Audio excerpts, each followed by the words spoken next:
ഓം നമോ ഭഗവതേ വാസുദേവായ. നമോ ഭഗവതേ വാസുദേവായ. ബുദ്ധിയുടെ ത്രിഗുണങ്ങൾ. ഇന്നത്തെ ശ്ലോകങ്ങൾ 3, 4.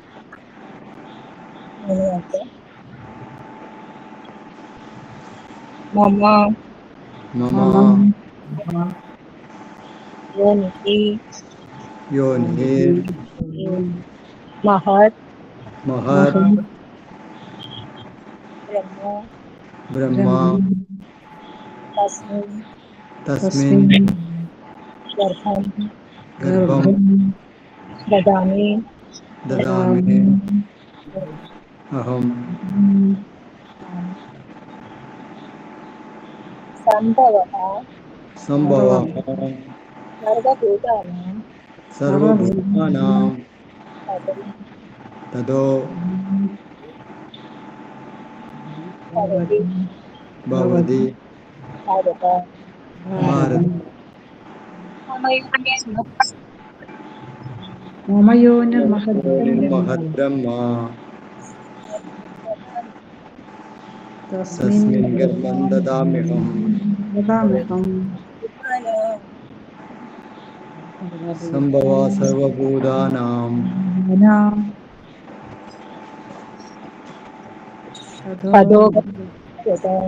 തതോ ഭവതി ഭാരത. മമ യോനിർമഹദ്ബ്രഹ്മ മമയോനിർമഹദ്ബ്രഹ്മ मम योनिर्महद्ब्रह्म तस्मिन् गर्भं ददाम्यहं സംഭവ സർവഭൂതാനാം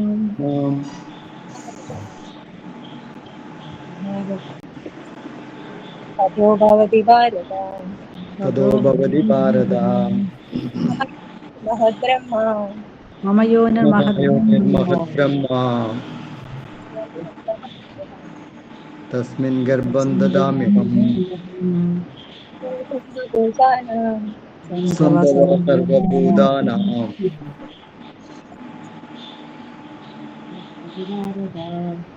ततो भवति भारत ഭവതി ഭാരത. ഹരേ കൃഷ്ണ. ഹരേ കൃഷ്ണ. ഹരേ കൃഷ്ണ. രേഖമാജി.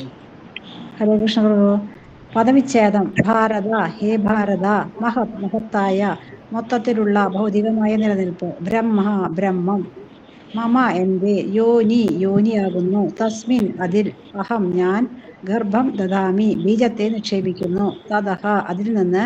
സർവഭൂതാനാം, സർവഭൂതങ്ങളുടെയും. സംഭവഃ, ഉൽപ്പത്തി. ഭവതി, ഭവിക്കുന്നു. വിവർത്തനം. അല്ലയോ ഭാരത, ബ്രഹ്മമെന്ന് പറയപ്പെടുന്ന എന്റെ സമഗ്ര ഭൗതിക സത്തയത്ര ജനനത്തിന് കാരണം. അത് എന്നിൽ നിന്ന് ഗർഭം ധരിച്ച് സകല ജീവികൾക്കും ജന്മം കൊടുക്കുന്നു. അല്ലയോ ഭാരത, ബ്രഹ്മമെന്ന് പറയപ്പെടുന്ന സമഗ്ര ഭൗതിക സത്തയത്രേ ജനനത്തിന് കാരണം. അത് എന്നിൽ നിന്ന് ഗർഭം ധരിച്ച് സകല ജീവികൾക്കും ജന്മം കൊടുക്കുന്നു. ഭാവാർത്ഥം. ഭക്തിവേദാന്ത സ്വാമി ശ്രീല പ്രഭുപാദ് മഹാരാജിക്ക് ജയ്. ലോകത്തിന്റെ ഒരു വിവരണമാണിത്. ക്ഷേത്രജ്ഞരുടെ അഥവാ ശരീരത്തിന്റെയും ജീവാത്മാവിന്റെയും സംയോഗത്തിലാണ് പ്രവൃത്തികൾ നടക്കുന്നത്. ഭൗതിക പ്രകൃതിയും ജീവസത്തയുമായുള്ള സംയോഗം സാധ്യമാക്കുന്നത് സർവേശ്വരൻ തന്നെയാണ്. മഹത് തത്വമാണ് സമഗ്ര വിശ്വാവിഷ്കാരത്തിന്റെയും കാരണം. പ്രകൃതിയുടെ ത്രിഗുണങ്ങളടങ്ങിയ സമഗ്ര ഭൗതിക തത്വത്തെ ചിലപ്പോൾ ബ്രഹ്മം എന്ന് വിളിക്കാറുണ്ട്.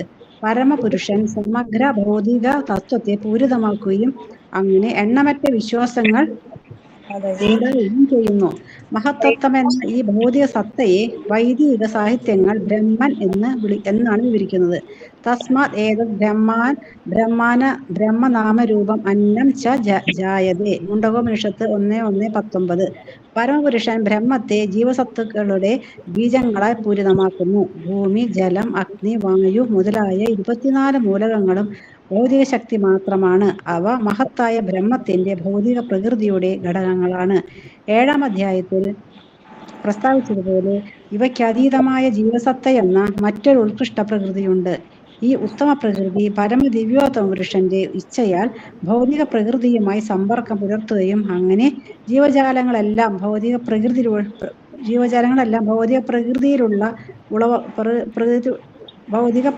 ഉളവാകുകയും ചെയ്യുന്നു. അരിക്കൂമ്പാരത്തിൽ തേൾ മുട്ടയിടാറുണ്ട് ചിലർ കരുതും. ആ അരിയിൽ നിന്നാണ് തേളുകൾ പിറക്കുന്നത്.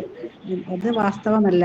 പെൺതേൾ അരിയിൽ മുട്ടയിടുകയാണ് ഉണ്ടായത്. അതുപോലെ ജീവജാലങ്ങളുടെ ഉൽപ്പത്തി കാരണം ഭൗതിക പ്രകൃതിയല്ല.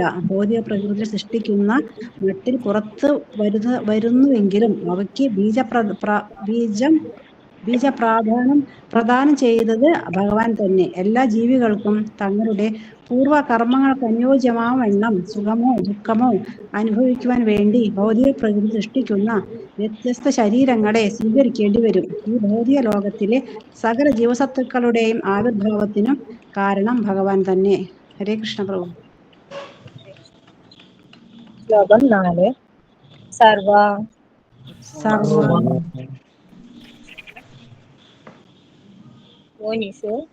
യോനിഷു കൗന്ദേയ മൂർത്തയ സംഭവന്തി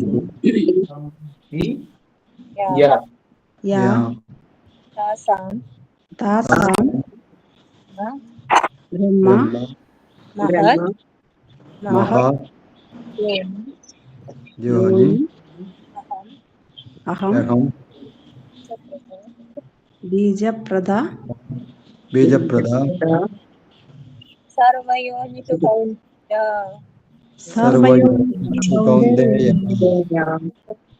തയാ സംഭവന്തി മൂർത്തയ സംഭവന്തിയ താസാം ബ്രഹ്മ അഹം ബീജപ്രദ അഹം ബീജപ്രദ സർവയോനിഷു കൗന്ദേയ തയാ സംഭവന്തി മൂർത്തയ താസാം ബ്രഹ്മ മഹദ്യോനി താസാം ബ്രഹ്മ അഹം ബീജപ്രദ പിതാ അഹം ബീജപ്രദ പിതാ സർവയോനിഷു കൗന്ദേയ സർവയോനിഷു കൗന്ദേയ മൂർത്തയാ സംഭവന്തി മൂർത്തയ സംഭവന്തിയ താസാം ബ്രഹ്മ മഹദ്യോനി താസാം ബ്രഹ്മ മഹദ്യോനി അഹം ബീജപ്രദ പിതാ. അഹം ബീജപ്രദ പിതാ. ഹരേ കൃഷ്ണ. हरे कृष्णा। सिनेमा जी।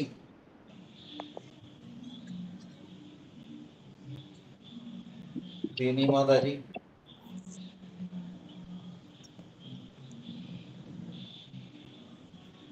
वत्सला माँ जी।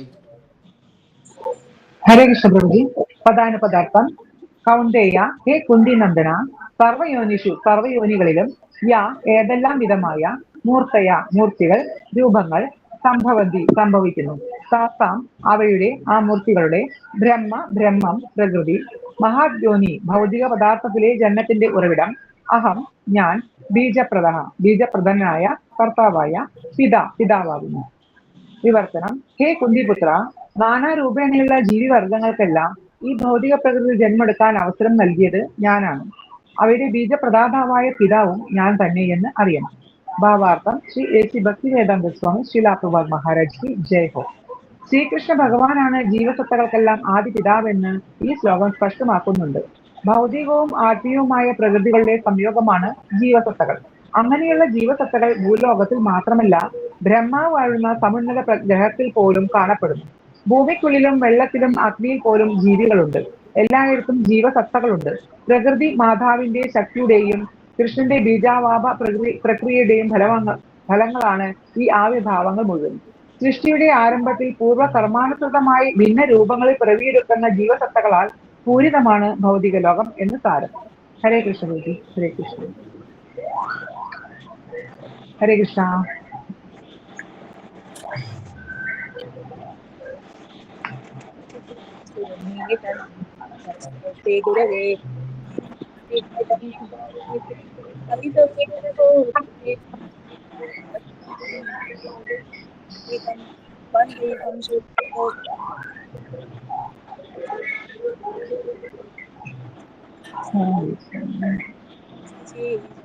സാധൂതം സാവധൂതം ओम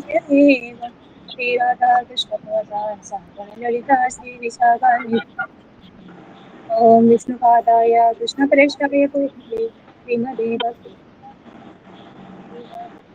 नमस्ते सारस्वते देवे गौरवाणी प्रचारिणे निर्विशेष शून्यवादी भाषातिरेशतारिणे नमो विष्णुपादाय कृष्णप्रेष्ठाय भूतले श्रीमते भक्ति सिद्धान्त भाषभानवे दैत्याय कृपाब्धये कृष्ण संबंध विज्ञानदायिने माधुर्योज्वल भक्तिदा स्ते गौरवाणी दीनतारिणे रूपानुभाविरूपासिद्धान्ता व्यवहारिणे नमो गौरकिशोराय साक्षात् वैराग्यमूर्तये प्रलम्बर सम्भूते कान्ताम्बुजायते नमः नमो भक्तिविनोदाय सच्चिदानन्दनामिने गौरशक्तिस्वरूपाय कृपानुभावराय ते सज्जनप्रिय कृष्णभक्ताय सनातना वन्दनादा विदुभगवत्प्रसादसरगुरुनाथा हे चतुर्साई चरण बंधन जहामोद विज्ञानाश अभीष्टपूरन् पाञ्चाकल्पतरुभ्यश्च कृपा सिन्धुभ्य एव च पतितानां पावनेभ्यो वैष्णवेभ्यो नमो महावदन्याय कृष्णप्रेमप्रदायते कृष्णाय कृष्णचैतन्यनाम्ने गौरद्वसे नमः पञ्चतत्त्वात्मकं कृष्णं भक्तरूपस्वरूपकं भक्तावतारं भक्ताख्यं नमामि भक्तशक्तिं हे कृष्णा करुणा सिन्धो दीनबन्धो जगत्पते गोपेशा गोपिकान्ता नमोऽस्तुते जयताञ्चरदोपङ्गोर्मम मन्दमदेर्पति मत्सर्व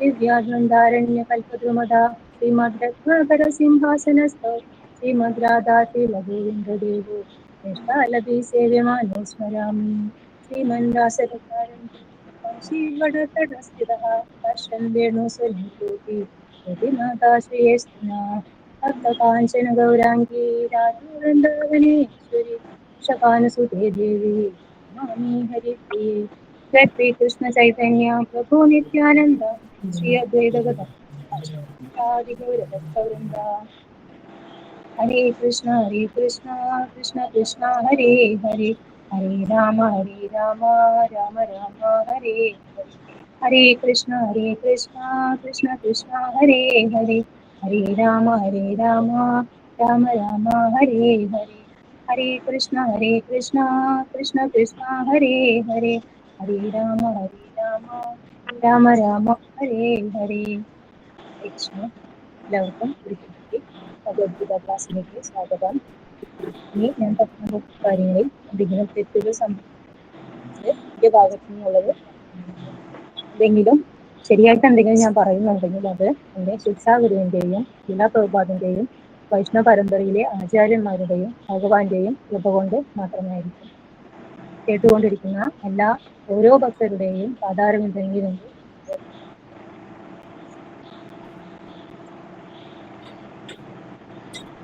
ममयो निर्महद्ब्रह्म तस्मिन् गर्भं ददाम्यहं सम्भव സർവഭൂതാനാം തതോ ഭവതി ഭാരത. അല്ലയോ ഭാരത, ബ്രഹ്മമെന്ന് പറയപ്പെടുന്ന സമഗ്ര ഭൗതിക സത്തയത്രേ ജനനത്തിന് കാരണം. അത് എന്നിൽ നിന്ന് ഗർഭം ധരിച്ച് സകല ജീവികൾക്കും ജന്മം കൊടുക്കുന്നു. ഈ അധ്യായം ഭഗവാൻ അർജുനന് പരമമായ ജ്ഞാനം പറയുന്നു. ഈ ജ്ഞാനത്തിൽ ഉറച്ചു നിൽക്കുന്നതിലൂടെ ഏതിനു സമാനമായ അതീന്ദ്രിയഭാവത്തെ സ്ഥാപിക്കാൻ കഴിയും. അങ്ങനെ ഉറച്ചു നിന്നു കഴിഞ്ഞാൽ ഒരുവൻ സൃഷ്ടികാലത്ത് ജനിക്കുകയുമില്ല, പ്രളയകാലത്ത് ആകുല ചിത്തനാവുകയുമില്ല. അതായത് ജനന മരണ ചക്രത്തിൽ നിന്ന് ആ ആത്മാവിന് അതിലേക്ക് തിരിച്ചു വരേണ്ട അവസ്ഥയില്ല. അതായത് ജനന മരണ ചക്രങ്ങളിൽ പെട്ടാൽ ഈ ജ്ഞാനം അറിഞ്ഞു കഴിഞ്ഞാൽ അതിന്റെ ആവശ്യമില്ല. പിന്നെ സൃഷ്ടിയുടെ കാലത്ത് ജനിക്കുകയുമില്ല, പ്രളയകാലത്ത് അതിനെക്കുറിച്ചുള്ള വേവലാതിയും പെടണ്ട. അതായത് ഈ ജ്ഞാനം, ഈ പരമമായ ജ്ഞാനം, 14-ാം അധ്യായത്തിൽ പറയുന്ന ഈ ജ്ഞാനത്തെ പറ്റിയാണ് ഭഗവാൻ ഇങ്ങനെ അർജുനന് പറഞ്ഞു കൊടുക്കുന്നത്. ഇതുവരെ പറഞ്ഞ ജ്ഞാനം ഉത്തമമായ, അതിനേക്കാൾ ശ്രേഷ്ഠമായ പരമമായ ജ്ഞാനമാണ് 14-ാം അധ്യായത്തിൽ പറഞ്ഞു കൊടുക്കുന്നത്. അതായത് പ്രകൃതിയുമായി ബന്ധപ്പെടുന്നത് എങ്ങനെയാണ് ബന്ധിപ്പിക്കപ്പെടുന്നത്? ഈ ജീവാത്മാവ് എങ്ങനെയാണ് ഭൗതിക ലോകത്ത് ബദ്ധ ജീവാത്മാവായി കിടക്കേണ്ടി വരുന്നത് എന്തുകൊണ്ടാണ്? ഇത് എങ്ങനെയാണ് സംഭവിക്കുന്നത് എന്നാണ് മൂന്നാമത്തെ ശ്ലോകത്തിൽ ഭഗവാൻ പറഞ്ഞു കൊടുക്കുന്നത്. ലോകത്തിന്റെ ഒരു വിവരണമാണിത്. ക്ഷേത്രജ്ഞരുടെ അഥവാ ശരീരത്തിന്റെയും ജീവാത്മാവിന്റെയും സംയോഗത്താലാണ് പ്രവൃത്തികൾ നടക്കുന്നത്. നമ്മൾ മുൻപത്തെ ശ്ലോകങ്ങളൊക്കെ പഠിച്ചിട്ടുണ്ട് അല്ലെ? ജീവാത്മാവും ശരീരവും തമ്മിൽ ഉള്ള അതിൽ നിന്നാണ് ജീവാത്മാവിന് ഓരോ ഭൗതിക ജീവിതത്തിലേക്ക് വരുന്നത് എങ്ങനെയാണെന്ന് വെച്ചാല് ഈ ക്ഷേത്രജ്ഞന്മാരുടെ സംയോഗം. അതായത് 27-ാം ശ്ലോകത്തില്, കഴിഞ്ഞ അധ്യായത്തിലെ 27-ാം ശ്ലോകത്തിൽ പറയുന്നുണ്ട് അല്ലെ? അത് യാവത് സംജായതേ കിഞ്ചിത് സത്വം സ്ഥാവരജംഗമം ക്ഷേത്രജ്ഞ സംയോഗ തദ്വിധി പരദർശന. ഈ ഭരതശ്രേഷ്ഠ ഇത് കാണപ്പെടുന്ന ചരാചരങ്ങളെല്ലാം ക്ഷേത്രങ്ങളുടെയും ക്ഷേത്രജ്ഞന്മാരുടെയും സംയോഗത്തിൽ നിന്ന് ഉളവായതാണ്. ക്ഷേത്രം എന്ന് പറഞ്ഞാല് ശരീരം, ക്ഷേത്രജ്ഞൻ എന്ന് പറഞ്ഞാല് ജീവാത്മാവ്, പരമാത്മാവ്, രണ്ട് ക്ഷേത്രജ്ഞന്മാർ. അപ്പൊ ഈ ക്ഷേത്രജ്ഞന്മാരുടെയും ക്ഷേത്രത്തിന്റെയും സംയോഗം കൊണ്ടാണ് ഈ ഭൗതിക ജീവാത്മാവ് എത്തപ്പെട്ടത് അല്ലെ? അപ്പൊ അതിനെ കുറിച്ചുള്ള വിവരണമാണ് ഈ 3-ാം ശ്ലോകത്തിലെ ഭഗവാൻ നൽകുന്നത്. ഇതിലൊരു സ്റ്റേറ്റ് ഭാവാർത്ഥത്തില് എല്ലാവരും അത് ശ്രദ്ധിക്കണം, വായിക്കാം.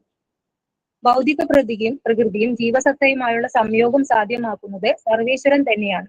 മഹത്തത്വമാണ് സമഗ്ര വിശ്വാവിഷ്കാരത്തിന്റെയും കാരണം.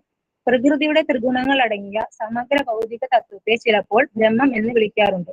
പരമപുരുഷൻ സമഗ്ര ഭൗതിക തത്വത്തെ പൂരിതമാക്കുകയും അങ്ങനെ എണ്ണമറ്റ വിശ്വാസങ്ങൾ എന്നാണ് ഇവിടെ പ്രിന്റ് ചെയ്തിരിക്കുന്നത്. പ്രഭുജി, അത് പ്രപഞ്ചങ്ങളല്ലേ കൃഷ്ണ? എണ്ണമറ്റ പ്രപഞ്ചങ്ങൾ ഉണ്ടാവുകയും ചെയ്യുന്നു എന്നല്ലേ ഇവിടെ? അതെ അതെ.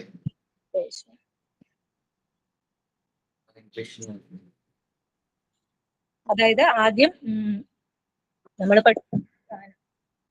ആ പ്രധാനയില് നമ്മുടെ 24 എലിമെന്റ്സ്, ആ എലിമെന്റ്സ് എല്ലാം പ്രകൃതിയുടെ ഭാഗങ്ങളാണ് അല്ലെ? അപ്പൊ ആ എല്ലാം ആ പ്രധാനയില് ഈ 24 എലിമെന്റ്സ് അതെല്ലാം അൺമാനിഫെസ്റ്റഡ് ഫോമിലാണ്. ആ അൺമാനിഫെസ്റ്റഡ് ഫോമായ ആ പ്രധാനയിലേക്ക് ഭഗവാൻ ജീവാത്മാക്കളെ നിക്ഷേപിച്ചതാണ്. ഗർഭം തസ്മിൻ ഗർഭം ദദാമ്യഹം, അതിലേക്ക് ആ ജീവാത്മാക്കളെ നിക്ഷേപിക്കുകയാണ്. അങ്ങനെയാണ് അപ്പോഴാണ് അതിന് ചേതനം. ജീവാത്മാക്കളെ അതിലേക്ക് നിക്ഷേപിക്കുമ്പോൾ മാത്രമാണ് പ്രധാനയിലേക്ക് ചേതനം ഉണ്ടാകുന്നത് അല്ലെ? അതുകൊണ്ടാണ് അതിന് മഹത്തത്വം എന്നാണ് പറയുന്നത്. അതാണ് ഈ ബ്രഹ്മം എന്ന് ഇവിടെ ഉദ്ദേശിക്കുന്നത്. മഹത്തത്വത്തെയാണ് ഇവിടെ ഈ ശ്ലോകത്തില് ബ്രഹ്മം എന്ന് ഉദ്ദേശിക്കുന്നത്. മുണ്ടകോപനിഷത്തില് 1:19 അതിനെപ്പറ്റി പറയുന്നുണ്ട്. തസ്മാത് ഏതത് ബ്രഹ്മനാമരൂപം അന്നം ച ജായതേ. പരമപുരുഷൻ ബ്രഹ്മത്തെ ജീവസത്തകളുടെ ബീജങ്ങളാൽ പൂരിതമാക്കുന്നു.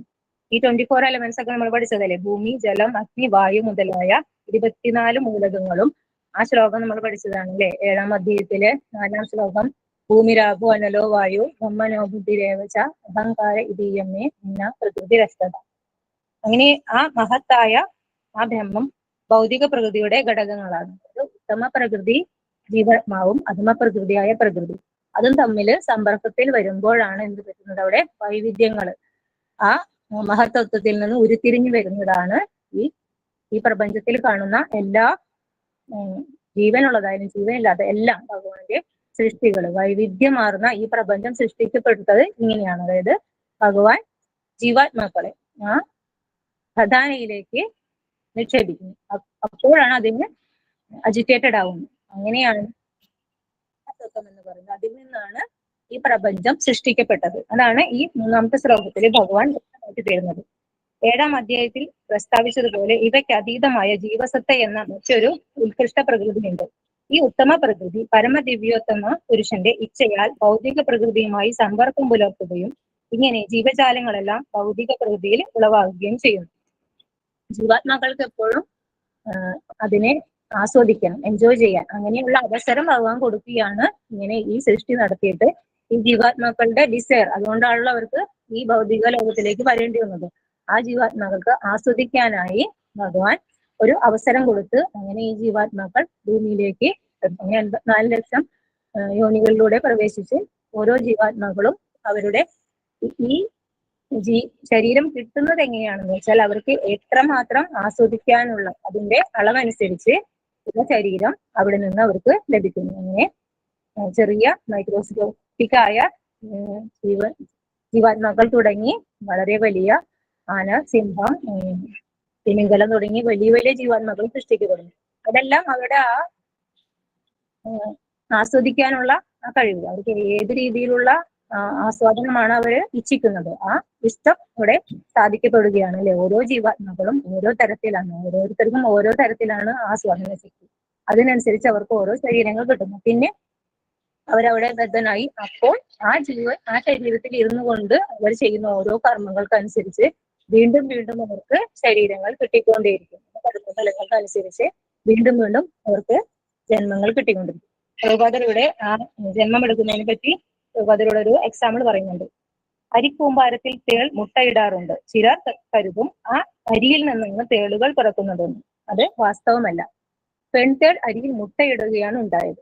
അതുപോലെ ജീവജാലങ്ങളുടെ ഉൽപ്പത്തിക്ക് കാരണം ഭൗതിക പ്രകൃതിയല്ല, ഭൗതിക പ്രകൃതിയുടെ സൃഷ്ടികളെന്ന മട്ടിൽ പുറത്തു വരുന്നുവെങ്കിലും അവയ്ക്ക് ബീജപ്രദാനം ചെയ്തത് ഭഗവാൻ തന്നെ.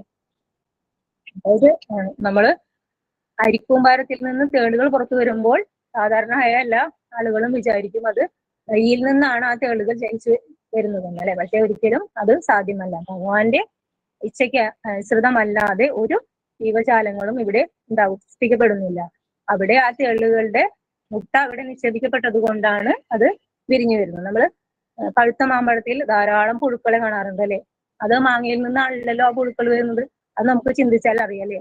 മാവ് പൂത്ത് കഴിയുമ്പോൾ ആ പൂക്കളിൽ ശലഭങ്ങളോ വണ്ടുകളോ ഏതോ ജീവികൾ അതില് മുട്ടയിട്ടു. അതുകൊണ്ട് അത് മാങ്ങയെ വന്നപ്പോൾ അവർ അതിന്റെ ഉള്ളിലുണ്ടായിരുന്നു. അതിൽ നിന്നാണ് ആ പുഴുക്കൾ വന്നത്. അതുപോലെ തന്നെയാണ് ഇവിടെ പറയുന്നത്, ഈ അരിക്കൂമ്പാരത്തിൽ നിന്ന് തേളുകൾ പുറത്തേക്ക് വരുന്നത്. സാധാരണ ആൾക്കാർ ചിന്തിക്കും അതിൽ നിന്നാണ് അവിടെ സൃഷ്ടി നടന്നത് അല്ലെ. പക്ഷെ ഒരിക്കലും അങ്ങനെയല്ല. അതുപോലെ തന്നെയാണ് ഭൗതിക പ്രപഞ്ചം സൃഷ്ടിക്കപ്പെട്ടത്. ഭഗവാനാണ് അവിടെ ബീജം ദാനം ചെയ്തത്. എല്ലാ ജീവികൾക്കും തങ്ങളുടെ പൂർവ്വ കർമ്മങ്ങൾക്ക് അനുയോജ്യമാവണ്ണം സുഖമോ ദുഃഖമോ അനുഭവിക്കാൻ വേണ്ടി ഭൗതിക പ്രകൃതി സൃഷ്ടിക്കുന്ന വ്യത്യസ്ത ശരീരങ്ങളെ സ്വീകരിക്കേണ്ടി വരും. ഈ ഭൗതിക ലോകത്തിലെ സകല ജീവസത്തകളുടെ ആവിർഭാവത്തിനും കാരണം ഭഗവാൻ തന്നെ. അതായത് ഒരു പുൽക്കൊടി പോലും ഭഗവാന്റെ സൃഷ്ടിയാണ്. അതിന് പോലും ജീവാത്മാവ്, ആ ഭഗവാന്റെ ആ ബീജം അതിൽ എത്തിയിട്ടില്ലെങ്കിൽ, ആ ചേതന ഇല്ലെങ്കിൽ അതിന് അനങ്ങാൻ പോലും കഴിയില്ല. അങ്ങനെ പറയില്ലേ, നമ്മളൊരു പുൽക്കൊടി തുമ്പിന് പോലും അനങ്ങാൻ കഴിയില്ല. അതായത് ജീവാത്മാവ് ഇല്ലെങ്കിൽ, അതിനകത്ത് ഭഗവാന്റെ ആ ഒരു ചേതന, ഭഗവാൻ സൃഷ്ടിക്കുന്ന എല്ലാ ജീവജാലങ്ങൾക്കും ഭഗവാന്റെ ആ ജീവാംശം അത് അതിലില്ലെങ്കിൽ അതിന് ഒന്നും ചെയ്യാൻ സാധിക്കില്ല. നമ്മളൊന്നും ഒന്നിനും ശക്തരല്ല. ആത്മാവ് നമ്മുടെ ഉള്ളിൽ കുടികൊള്ളുന്നത് കൊണ്ട് മാത്രമാണ് നമുക്ക് എല്ലാം ചെയ്യാൻ സാധിക്കുന്നത് അല്ലെ. അതല്ലെങ്കിൽ നമ്മുടെ ഈ കാണുന്ന ഭൗതിക ശരീരം വെറും ജഡപദാർത്ഥം. എത്ര വലിപ്പമുള്ള ശരീരമാണെങ്കിലും അതിന് ചേതനയില്ലെങ്കിൽ പിന്നെ അതിനെ കൊണ്ട് ഒരു കാര്യമില്ല അല്ലെ. ചില ആളുകളുടെ ഓരോ പ്രവൃത്തികൾ കാണുമ്പോൾ നമുക്ക് മനസ്സിലാവും അവരവരുടെ ശരീരത്തിനെയാണ് കൂടുതൽ ശ്രദ്ധിക്കുന്നത്. അവരുടെ വിചാരം ആ ശരീരമാണ് എല്ലാം, അതുകൊണ്ടാണ് അവർക്ക് എല്ലാം സാധിക്കുന്നത്. പക്ഷെ ഭഗവാന്റെ കാരുണ്യം, ഭഗവാന്റെ ഒരു കൃപ കൊണ്ട് മാത്രമാണ് നമ്മൾക്ക് ഇങ്ങനെ നിവർന്ന് നിൽക്കാൻ തന്നെ കഴിയുന്നത് അല്ലെ. അല്ലെങ്കിൽ നമുക്ക് യാതൊന്നും ചെയ്യാൻ കഴിയില്ല. നമ്മുടെ ചേതന, ജീവാത്മാവിന്റെ ചേതന, ജീവാത്മാവും പരമാത്മാവും കൂടി ക്ഷേത്രജ്ഞന്മാരായി നമ്മുടെ ശരീരത്തിൽ ഇരിക്കുന്നു. അതുകൊണ്ട് മാത്രമാണ് നമുക്ക് എല്ലാം ചെയ്യാൻ കഴിയുന്നത്. എന്നിട്ടും നമ്മൾ അതില് മനസ്സിലാക്കാതെ നമ്മൾ അഹങ്കരിച്ച് നമ്മളുടെ ഇഷ്ടങ്ങൾക്കനുസരിച്ച് ഭഗവാനെ മറന്ന് നമ്മൾ ഓരോ പ്രവൃത്തികൾ ചെയ്തുകൊണ്ടിരിക്കുന്നു. അത് മനസ്സിലാക്കാനാണ് ഭഗവാൻ അർജുനനിലൂടെ ഈ ജ്ഞാനം നമുക്ക് പകർന്നു തരുന്നത്. അത് ഓരോരുത്തരും പഠിക്കുന്നതിനൊപ്പം അത് മനസ്സിലാക്കുക. ഇത് ഭഗവത്ഗീത പഠിക്കുന്നതല്ലാതെ നമ്മുടെ ശരീരത്തെ കുറിച്ചും നമ്മുടെ ശരീരത്തിലിരിക്കുന്ന ക്ഷേത്രജ്ഞന്മാരെ കുറിച്ചുള്ള പൂർണ്ണ ബോധം നമ്മൾ ഉണ്ടാവണം. എന്നാൽ മാത്രമേ നമുക്ക് ഇതിനെ ജീവിതത്തിൽ നമുക്ക് അതിനു വേണ്ടി ചെയ്യേണ്ട കാര്യങ്ങൾ, അതായത് ഒരു ജീവാത്മാവ് എന്തിനു വേണ്ടിയാണ് ഈ ഭൂമിയിൽ സൃഷ്ടിക്കപ്പെട്ടത്, ഈ മനുഷ്യ ശരീരം നമുക്ക് കിട്ടിയത്, അത് എങ്ങനെ ഉപയോഗപ്പെടുത്തണമെന്ന് മനസ്സിലാക്കാൻ സാധിക്കുള്ളൂ. അതായത് ഇത് വെറുതെ വായിച്ച് അത് കഴിഞ്ഞു ക്ലാസ് കേട്ടു അത് കഴിഞ്ഞ് അത് മറക്കാൻ പാടില്ല. ഒരിക്കലും നമ്മൾ ഭഗവത്ഗീത പഠിച്ച പാഠങ്ങള് മറക്കാനുള്ളതല്ല. നമ്മളത് ജീവിതത്തില് പ്രാക്ടിക്കലായിട്ട് അനുഷ്ഠിച്ചു പോരേണ്ടതാണ്. ഒരിക്കലും നമ്മള് ഭൗതികമായ ജ്ഞാനം കിട്ടുന്നത് പോലെയല്ല. നമ്മൾ സ്കൂളുകളിലും കോളേജുകളിലും പഠിക്കുന്ന ജ്ഞാനം വെറും നമ്മുടെ ഭൗതികമായ ആവശ്യങ്ങൾക്കും നമുക്ക് ജീവിതം നിലനിർത്താൻ ഉതകുന്ന തരത്തിലുള്ള പഠനങ്ങളാണ് നമ്മൾ ചെയ്തുകൊണ്ടിരിക്കുന്നത് അല്ലെ. പക്ഷെ ഇതങ്ങനെയല്ല. നമ്മുടെ ആത്മാവിനെ എവിടേക്ക് എത്തിക്കണം, നമ്മുടെ പരമമായ ലക്ഷ്യം എന്താണ്, അതിലേക്ക് നയിക്കുന്നതാണ് ഈ ജ്ഞാനം. അത് മനസ്സിൽ ഉൾക്കൊണ്ടുകൊണ്ട് എല്ലാവരും ഈ ജ്ഞാനം നേടണം. അത് പൂർണ്ണമായി നേടിക്കഴിഞ്ഞാൽ മാത്രമേ നമുക്ക് നമ്മുടെ പാത തുറന്നു കിട്ടുകയുള്ളൂ ഭഗവാനിലേക്ക്. അതുകൊണ്ടാണ് ഓരോരുത്തരും ഓരോ ശ്ലോകങ്ങളും മനസ്സിലാക്കി പഠിച്ചു പോകണമെന്ന് പറയുന്നത്. ഈ ശ്ലോകം മനസ്സിലായി എന്ന് വിചാരിക്കുന്നു എല്ലാവർക്കും. ഹരേ കൃഷ്ണ. ഹരേ കൃഷ്ണ. ഹരേ കൃഷ്ണ. കേൾക്കുന്നില്ലേ? ഹരേ കൃഷ്ണ. കൃഷ്ണ മനസ്സിലായോ എല്ലാവർക്കും? നന്നായിട്ടുണ്ടായിരുന്നു മാതാജി, ക്ലാസ് നന്നായിട്ടുണ്ടായിരുന്നു. ഓക്കെ. മൂന്നാമത്തെ ശ്ലോകം മനസ്സിലായെന്ന് ചോദിച്ചതാ. കണ്ടിന്യൂ ആണല്ലോ നാലാമത്തെ ശ്ലോകം. ഹരേ കൃഷ്ണ. ശ്ലോകം 4. സർവയോനിഷു കൗന്ദേയ ഭക്തയാ സംഭവന്തിയ താസാം ബ്രഹ്മ മഹദ്യോനി അഹം ബീജപ്രദ പിതാ. ഹേ കുന്തിപുത്ര, നാനാരൂപേണയുള്ള ജീവിവർഗങ്ങൾക്കെല്ലാം ഈ ഭൗതിക പ്രകൃതിയിൽ ജന്മം എടുക്കാൻ അവസരം നൽകിയത് ഞാനാണ്. അവയുടെ പ്രദാതാവായ പിതാവും ഞാൻ തന്നെ എന്ന് അറിയണം. ഭാവാർത്ഥം ചില പ്രഭാതീജയ്.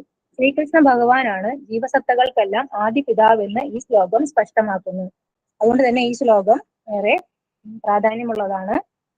ഭഗവാനാണ് നമ്മുടെ പരംപിതാവെന്ന് സ്പഷ്ടമാക്കുന്ന ഒരു ശ്ലോകമാണ് ഇത്. ഭൗതികവും ആത്മീയവുമായ പ്രകൃതികളുടെ സംയോഗമാണ് ജീവസത്തകൾ. അങ്ങനെയുള്ള ജീവസത്തകൾ ഭൂലോകത്തിൽ മാത്രമല്ല ബ്രഹ്മാവ് വാഴുന്ന സമുന്നത ഗ്രഹത്തിൽ പോലും കാണപ്പെടുന്നു. ഭൂമിക്കുള്ളിലും വെള്ളത്തിലും അഗ്നിയിൽ പോലും ജീവികളുണ്ട്. എല്ലായിടത്തും ജീവസത്തകളുണ്ട്. പ്രകൃതി മാതാവിന്റെ ശക്തിയുടെയും കൃഷ്ണന്റെ ബീജാവാപ പ്രക്രിയയുടെയും ഫലങ്ങളാണ് ഈ ആവിർഭാവങ്ങൾ മുഴുവനും. സൃഷ്ടിയുടെ ആരംഭത്തിൽ പൂർവ്വകർമാനുസൃതമായി ഭിന്ന രൂപങ്ങളിൽ പിറവിയെടുക്കുന്ന ജീവസത്തകളാൽ പൂരിതമാണ് ഭൗതിക ലോകം എന്ന് സാരം. അതായത് ഈ ഭൗതിക ലോകത്തിലുള്ള എല്ലാ ചരാചരങ്ങളുടെയും പരംപിതാവാണ് ഭഗവാൻ എന്ന് സ്പഷ്ടമാക്കുന്ന ശ്ലോകമാണ് ഈ 4-ാം ശ്ലോകം. അഹം ബീജപ്രദ പിത.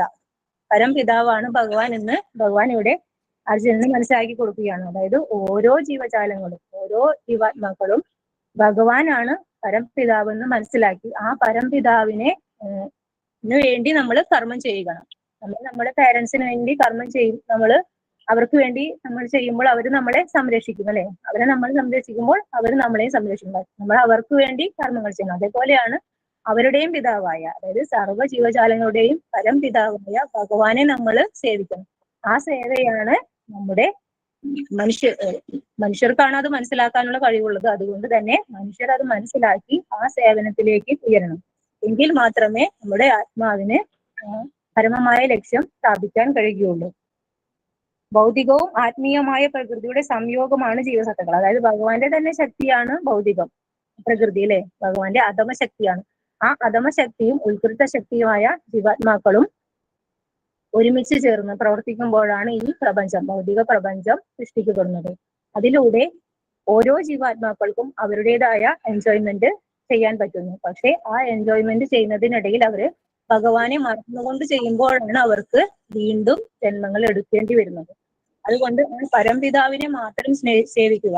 ഭഗവാൻ എടുത്തു പറയുന്ന പരംപിതാവ് ഭഗവാനാണ്. അപ്പോൾ നമ്മൾ ആ പരംപിതാവിനെ അല്ലേ സേവിക്കേണ്ടത്, അല്ലാതെ 33 കോടി ദേവീ ദേവന്മാരെ സേവിച്ചതുകൊണ്ട് ഒരിടത്തും പറയുന്നില്ല, അല്ലെ? ഏത് ദേവിയാണ് ഏത് ദേവനാണ് നമ്മുടെ പരമപിതാവ് അല്ലെങ്കിൽ ഒരിടത്തും പറയുന്നില്ല.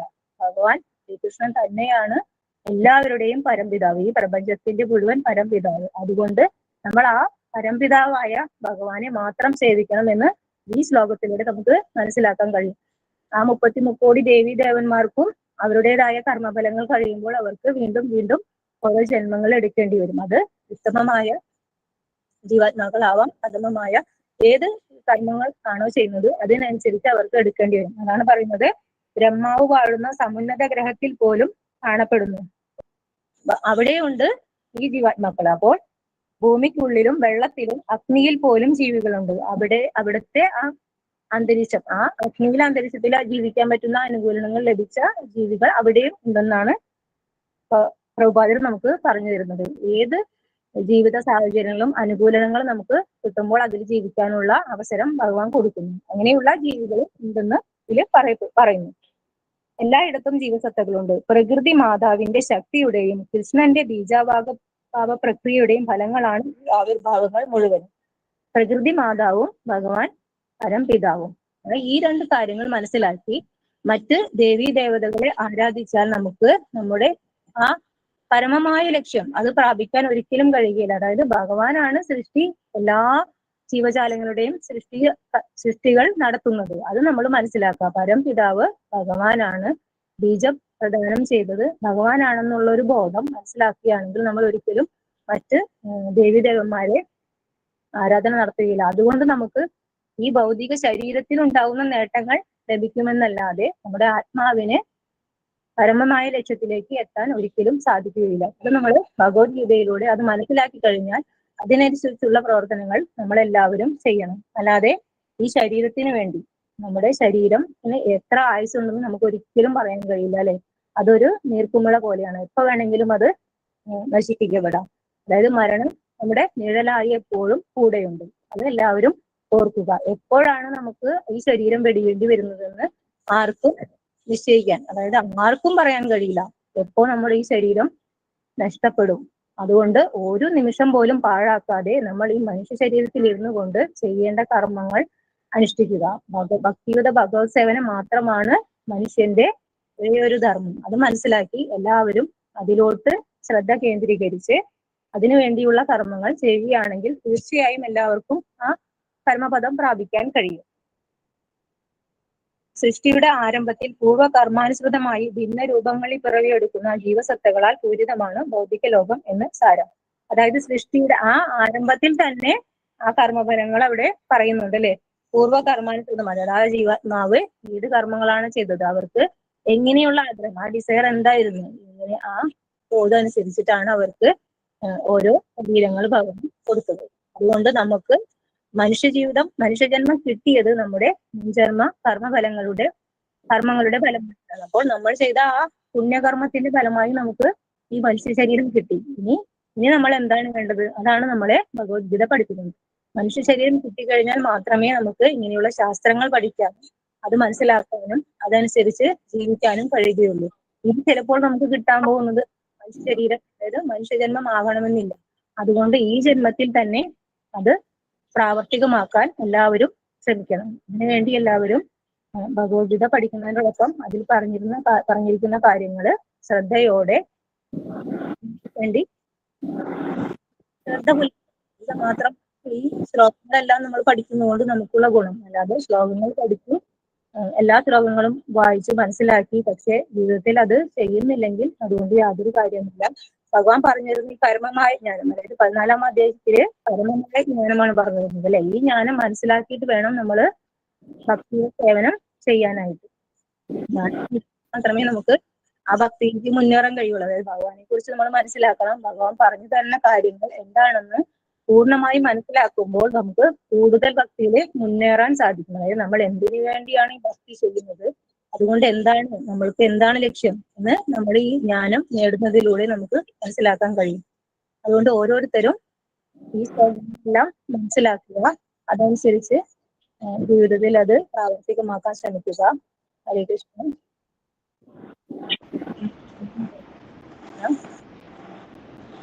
ഹരേ കൃഷ്ണ ഗുരുജി. ഹരേ കൃഷ്ണ. യെസ്, ഭംഗിയായിട്ടുണ്ട് മാതാജി, മനസ്സിലാവുന്നുണ്ട്. നല്ല പോലെ. ഹരേ കൃഷ്ണ. നന്നായിട്ടുണ്ട് മാതാജി. ഹരേ കൃഷ്ണ മാതാജി, ഹരേ കൃഷ്ണ. നല്ല ക്ലാസ് ആയിരുന്നു കേട്ടോ. ഹരേ കൃഷ്ണ, നന്നായി പറഞ്ഞത്. ഹരേ കൃഷ്ണ. എല്ലാവർക്കും മനസ്സിലാവും പറയുമ്പോൾ, നല്ല രീതിയിൽ പറയാൻ പറ്റുന്നുണ്ട് മാതാജി. ഹരേ കൃഷ്ണ.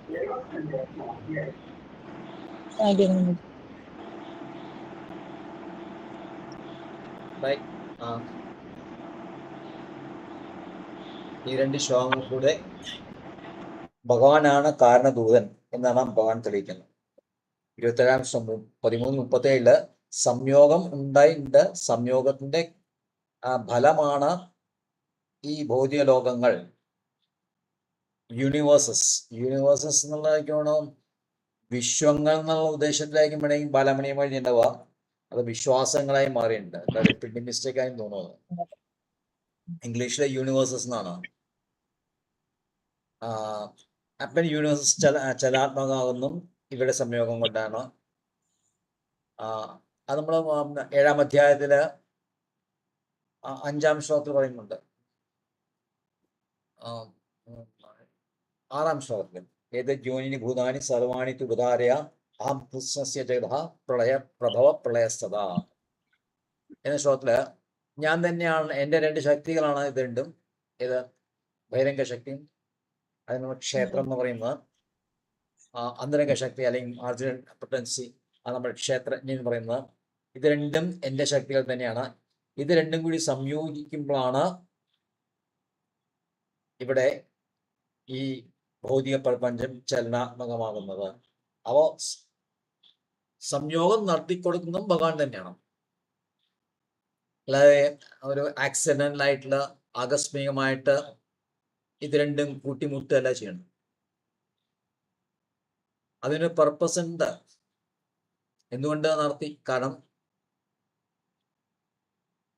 കാലത്തെ ക്ലാസ്സിൽ നമ്മൾ പറയുന്നു, ആനന്ദമാണ് കൃഷ്ണൻ, ജീവാത്മാവും ആനന്ദം തന്നെയാണ്, സച്ചിദാനന്ദങ്ങളാണ്. പക്ഷേ ജീവാത്മാവ് ആനന്ദവും ആനന്ദത്തിന്റെ ആ സ്വഭാവം, ഭഗവാന് ആനന്ദത്തിന്റെ സ്വഭാവം വ്യത്യാസമുണ്ട്. ഭഗവാൻ പ്രൈമറി എൻജോയർ ആണ്, ജീവാത്മാവ് സെക്കൻഡറി എൻജോയർ ആണ്. എന്ന് വെച്ചാൽ ഭഗവാൻ സേവ സ്വീകരിച്ച് ആനന്ദിക്കുന്നു. സേവ ഭഗവാന് വേണ്ടിയാണ് നമ്മൾ കൊടുക്കുന്നത്, ഭഗവാന്റെ സന്തോഷത്തിനും ഭഗവാന്റെ ഇന്ദ്രിയ സുഖത്തിനും വേണ്ടി. അതേസമയത്ത് ജീവാത്മാവിന് സന്തോഷം ഭഗവാൻ സന്തോഷിക്കുമ്പോൾ ഉണ്ടാവുന്ന സന്തോഷം. ഭഗവാനെ നമ്മൾ സേവ ചെയ്യുമ്പോൾ ഭഗവാൻ സന്തോഷിക്കുമ്പോൾ നമുക്ക് സന്തോഷം ഉണ്ടാവും. അപ്പോ ഇതാണ് ജീവാത്മാവിന്റെ സ്വാഭാവികമായിട്ടുള്ള നിലനിൽപ്പ്. അതിന്റെ നേച്ചർ അതാണ് ഭഗവാന്റെ. പ്രഹ്ലാദ് ശ്രീമദ് ഭാഗവത പറഞ്ഞ വരി, ഹേ ഭഗവാനെ, അങ്ങ് സ്വാഭാവികമായിട്ടും എൻ്റെ യജമാനാണ്, ഞാൻ സ്വാഭാവികമായിട്ടും അങ്ങയുടെ ദാസനാണ്. നമ്മൾ രണ്ടുപേരും അവരുടെ ആ റിയൽ നേച്ചറിൽ, ട്രൂ നേച്ചറിൽ നിന്നാൽ മാത്രമേ ശരിയായ സന്തോഷം ഉണ്ടാവുള്ളൂ. അതിൻ്റെ ആവശ്യമുള്ളൂ.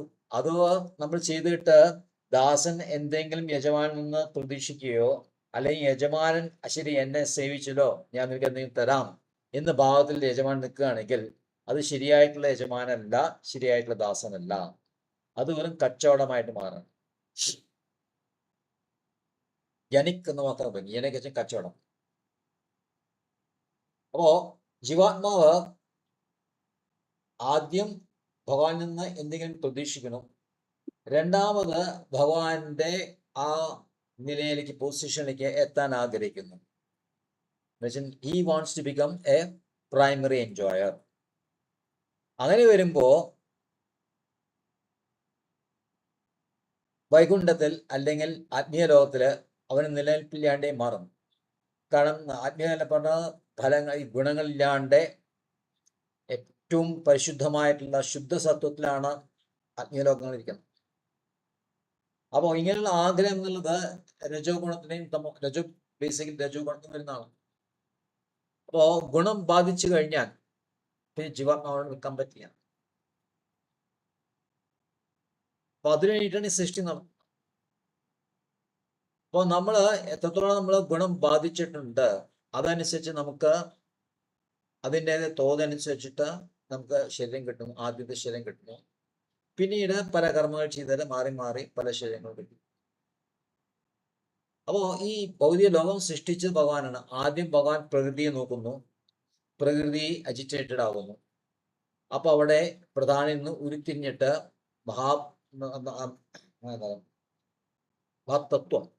മഹാതത്വത്തിന് ഉള്ളിലാണ് ഈ ഗുണങ്ങൾ കിടക്കണം. എന്നാൽ അതെല്ലാം അജിറ്റേറ്റഡ് ആയിട്ട് നിൽക്കുമ്പോൾ എന്നിട്ട് അതിൻ്റെ ഉള്ളിലേക്ക് ഭഗവാൻ വീണ്ടും കടാക്ഷിച്ചുകൊണ്ട് ജീവാത്മാവിനെ അതിൻ്റെ ഉള്ളിലേക്ക് ഇടുന്നു.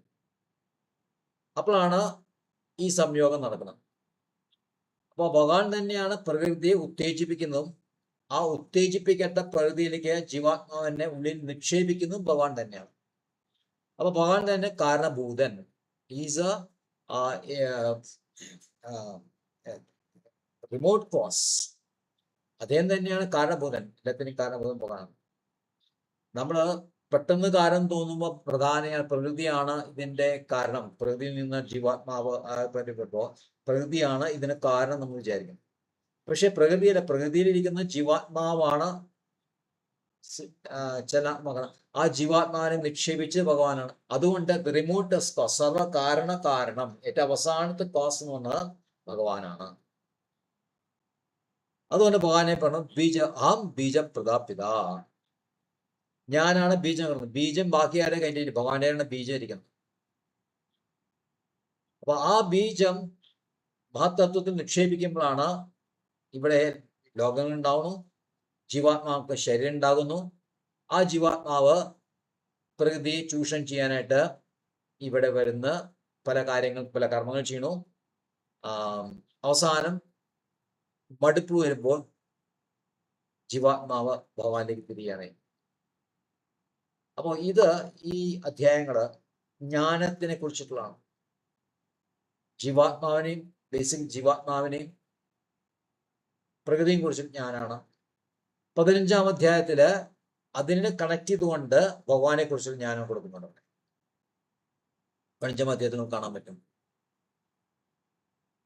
അപ്പൊ ഇത് നമ്മൾ പൂർണ്ണമായിട്ട് കുലങ്കഷണമായിട്ട് കൃത്യമായിട്ട് പഠിക്കുകയാണെങ്കിൽ നമ്മുടെ ഭക്തി ഉറയ്ക്കും. അതിനാണ് ജ്ഞാനം സമ്പുഷ്ടമാക്കും. നമ്മളെ ആ പ്യൂരിറ്റി ഉണ്ടാക്കുന്ന ജ്ഞാനമാണ്. ആ പ്യൂരിറ്റിയോട് കൂടി മാത്രമേ നമുക്ക് ഭക്തി ശരിക്കും ചെയ്യാൻ. അപ്പൊ ആ പ്യുവർ ജ്ഞാനം നമുക്ക് കിട്ടണമെങ്കിലും ഭക്തി കൃഷ്ണൻ തന്നെ വിചാരിക്കണം. അതുകൊണ്ട് നമ്മൾ ഹരേ കൃഷ്ണ മഹം ജീവിക്കണം. ദദാമി ബുദ്ധിയോഗം തം യേനമാന്തിദേ എന്ന് ഭഗവാൻ പറയുന്നു. ആ ബുദ്ധി നമുക്ക് കിട്ടണമെങ്കിൽ, ക്ലിയർ ഇന്റലിജൻസ് നമുക്ക് കിട്ടണമെങ്കിൽ അതിന് ഡിസയർ നമുക്ക് ഉണ്ടാവണം. ആത്യന്തികമായിട്ട് എല്ലാത്തിനും കാരണം ആഗ്രഹമാണ്. ആ ആഗ്രഹം, ശരിയായ ആഗ്രഹം വരുമ്പോഴാണ്, ജീവാത്മാവിന്റെ ശരിയായിട്ടുള്ള ആഗ്രഹം വരുമ്പോഴാണ് ജീവാത്മാവ് ഭഗവാനിലേക്ക് തിരിയുന്നത്. അങ്ങനെ ഒരു സ്റ്റെപ്പ് നമ്മൾ ഭഗവാനിലേക്ക് എടുത്തു കഴിഞ്ഞാൽ 2 സ്റ്റെപ്പ് ഭഗവാൻ നമ്മൾക്ക് എടുക്കും.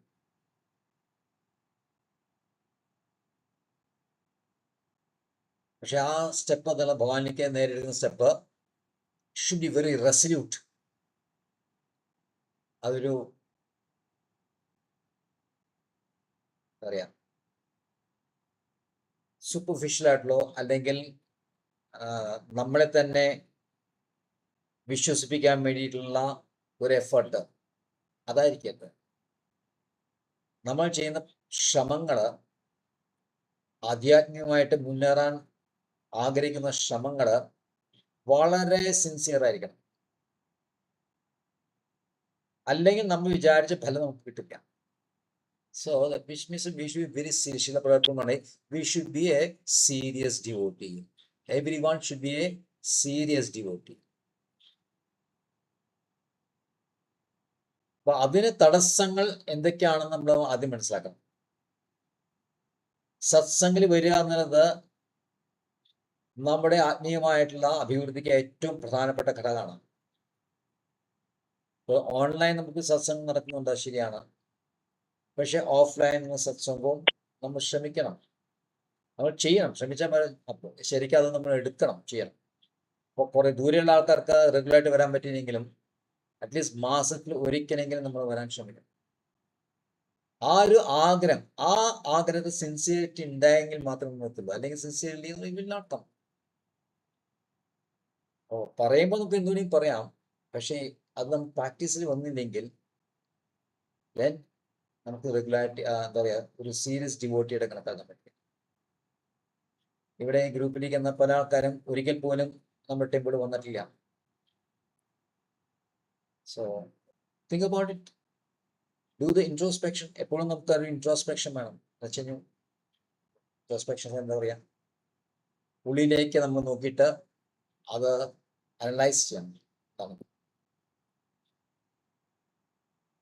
എല്ലാവർക്കും ഭഗവാന്റെ കൃപ ഉണ്ടാവട്ടെ. ഭഗവാനെ പ്രാപിക്കുകയാണ് ബുദ്ധി. ഭഗവാൻ നമുക്കെല്ലാം തരട്ടെ. ജ്ഞാനം ഭഗവാനെ മനസ്സിലാക്കുന്നതാണ്. അപ്പൊ അതുണ്ടാക്കുന്നുണ്ടാവും. ഹരേ കൃഷ്ണ.